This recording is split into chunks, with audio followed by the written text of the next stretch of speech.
தமிழ்நாட்டு அரசியல் என்பது யாருக்கும் பத்திரம் எழுதி கொடுக்கப்பட்டது கிடையாது.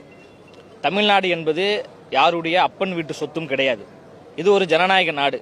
எல்லோருக்கும் சுதந்திரம் இருக்கு. பேசுவதற்கு, எழுதுவதற்கு, கருத்து சொல்வதற்கு, அரசியல் கட்சி ஆரம்பிப்பதற்கு சுதந்திரம் இருக்கிறது, உரிமைகள் இருக்கிறது.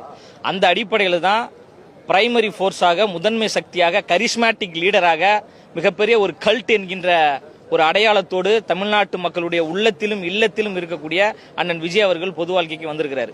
நாங்க மக்களை சந்திக்கிறோம், மக்களிடம் எங்களுடைய கோரிக்கையை சொல்ல போறோம், மக்களிடம் எங்களுடைய கொள்கையை சொல்ல போறோம், கோட்பாடுகளை சொல்ல போறோம். அதை உணர்ந்து கொண்டு மக்கள் வாக்களிப்பதற்கு தயாராக இருக்கிறாங்க. அந்த அடிப்படையில் தான் 2026 சட்டமன்ற தேர்தல் என்பது தாவேகாவிற்கும் திமுகவுக்கும் இடையே நடக்கின்ற ஒரு போட்டி தான். அந்த போட்டியில் தமிழக வெற்றி கழகம் மிக சிறப்பான முறையில் பிரம்மாண்ட ஒரு வெற்றியை பெறும், தனிப்பெரும்பான்மையோடு ஆட்சி அமைக்கக்கூடிய ஒரு சூழலில் தமிழ்நாட்டில் இருக்கிறது.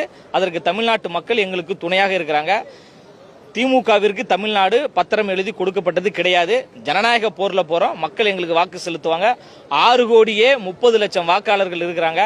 கடந்த தேர்தலில் 5 கோடி பேர் தான் ஓட்டு போட்டாங்க. 1 கோடியே 30 லட்சம் பேர் வாக்கு செலுத்தல. காரணம் என்னன்னா, ஒரு வலிமையான ஒரு தலைவர் வேணும், ஒரு கரிஸ்மாட்டிக்கான ஒரு லீடர் வேணும், ஊழல் இல்லாத, லஞ்சம் இல்லாத, மக்களுக்கு உண்மையும் நேர்மையாக உழைக்கக்கூடிய ஒரு தலைவர் வேண்டும் என்று தமிழ்நாட்டு மக்கள் காத்து கொண்டிருந்தார்கள். அந்த காத்திருப்புக்காக வந்த ஒரு தலைவர் தான் அண்ணன் விஜய் அவர்கள். அதனால பெரும்பான்மையாக வாக்களிப்பதற்கு தயாராக இருக்கிறாங்க.